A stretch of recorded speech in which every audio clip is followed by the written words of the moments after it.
GS की तैयारी कैसे की, जो बच्चों का दुखती रग है, मतलब कि परेशान रहते हैं, सर करंट अफेयर कर लो, स्टैटिक कर लो, ये कर लो, तो उसकी प्रिपरेशन कैसे किया आपने? जी के में सर मेरा भी हाथ बहुत टाइट था, मतलब कि 2022 वाले में तो जैसे जो फाइनल था मेंस में, तो मेरे हाँ। आए थे 22 या 23 नंबर आए थे।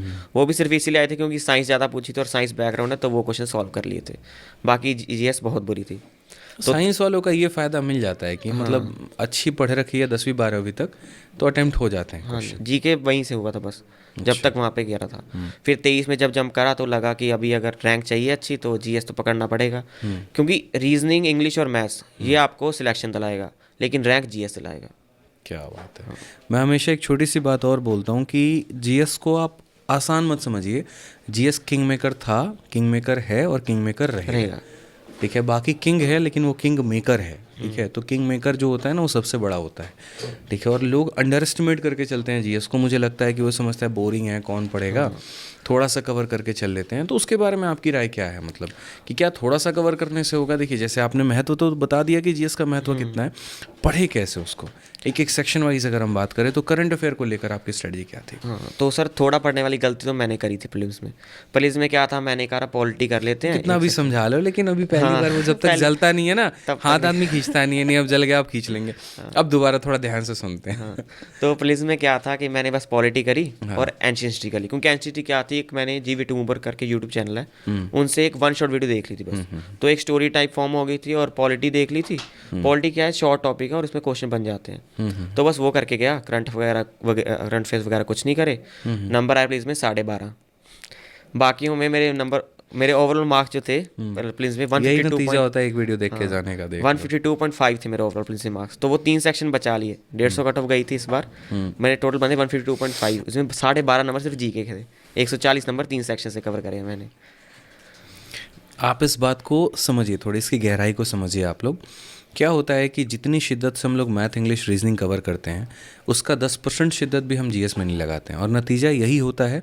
दो तरह के कैंडिडेट हैं। एक कैंडिडेट वो है जिसके मैथ में, इंग्लिश में, रीजनिंग में मतलब आप ऐसे मान के चलो कि 150 नंबर का पेपर हो गया ना, तो आप 140 लेकर आए, और जीएस में जैसे इनका है वो 12.5 नंबर है, तो 152 हो गया। वहीं दूसरा कैंडिडेट ऐसा है जो 45 के स्ट्राइक रेट से नहीं खेल रहा। वो दो सब्जेक्ट में आराम से जो है 40 प्लस लेकर आ रहा है, एक में 45 प्लस लेके आ रहा है। लेकिन वहीं जीके में अगर उसका 30 प्लस का स्कोर है तो आराम से 160 तक वो स्कोर कर सकता है। और ये तो मैंने तब कहा कि जब उसके स्कोर कम है। अगर वो 45 के साथ 35 नंबर लेकर आ जाए, तो आप सोचो उसका स्कोर कितना बढ़िया होगा। और ये एक बेस्ट स्ट्रैटेजी होती है जहाँ पर आपको बाकी सब्जेक्ट में 2-3 नंबर अफोर्ड कर सकते हो, लेकिन जीएस में मैक्सिमम स्कोर करो। आसान भाषा में अगर हम ये कहें तो भैया, पूरा स्कोर करने के बजाय आप 50 मत स्कोर करो, कोई इशू की बात नहीं है। मैथ इंग्लिश रीजनिंग पे पूरा फोकस मत जाओ, नहीं 50 ही लाने हैं। 2-3 नंबर कम भी आएंगे तो चलेगा, लेकिन जीएस में इतना टारगेट लेके चलो कि 30 प्लस लेकर आना है। वो पूरे के पूरे भीड़ से आपको अलग करेगा। बिल्कुल। ठीक है, फिर उसके बाद क्या किया फिर आपने? अभी जीएस का जब रिजल्ट आया, स्कोर कार्ड देखा 12.5, तो लगा कि चेंज करना पड़ेगा कुछ ना कुछ, तो कुछ ना कुछ गलती हो रही है।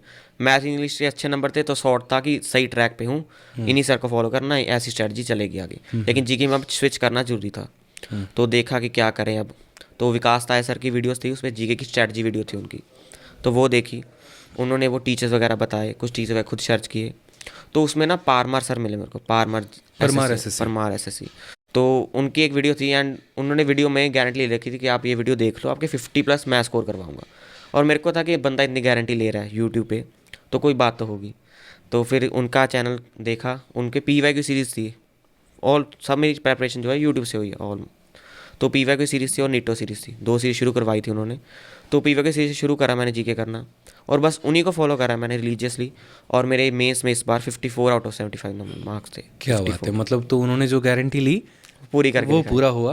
बिल्कुल सर। मतलब गारंटी उनकी, मेहनत आपकी बराबर। बिल्कुल सर। तो पेपर बहुत में ऐसा लग शानदार। रहा था जैसे पेपर सेट उन्होंने करके दिया। जब बहुत पेपर अच्छा। क्वेश्चन निकाल रहे थे ना, तो ऐसा लगा पेपर सेट उन्होंने किया है, इतने अच्छे उन्होंने पढ़ाया था।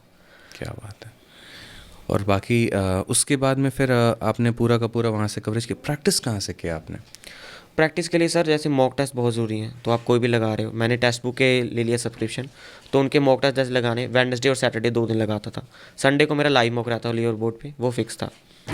हम खुद आपके पास में हैं, आपके साथ में हैं, आपके बगल में हैं। ठीक है, आपके कंधे पे अपना हाथ रखे हुए हैं, बस आप पढ़िए।